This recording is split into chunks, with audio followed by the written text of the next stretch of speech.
ఒకడు జమ్ము వలె తల వంచుకుని గోనెబట్ట కట్టుకుని బూడిద పరుచుకుని కూర్చుండుట ఉపవాసమా? అట్టి ఉపవాసము యెహోవాకు ప్రీతికరమని మీరనుకుందురా? దుర్మార్గులు కట్టిన కట్లను ఇప్పుటయు, కాడిమాను మేకులు తీయుటయు, బాధింపబడిన వారిని విడిపించుటయు, ప్రతి కాడిని విరగగొట్టుటయు నేనేర్పరచుకునిన ఉపవాసము కదా.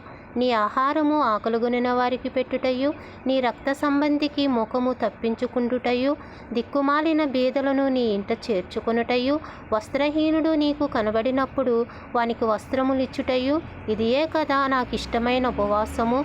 అలాగున నీవు చేసిన ఎడల నీ వెలుగు ఏకువ చుక్కవలే ఉదయించును, స్వస్థత నీకు శీఘ్రముగా లభించును, నీ నీతి నీ ముందర నడుచును. యెహోవా మహిమ నీ సైన్యపు వెనుకటి భాగమున కావలి కాయును. అప్పుడు నీవు పిలువగా యెహోవా ఉత్తరమిచ్చును.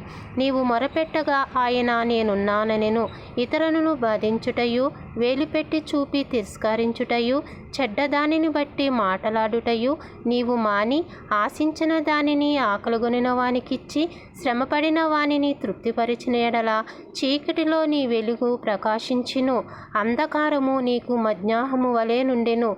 యెహోవా నిన్ను నిత్యము నడిపించును. ఆమేన్.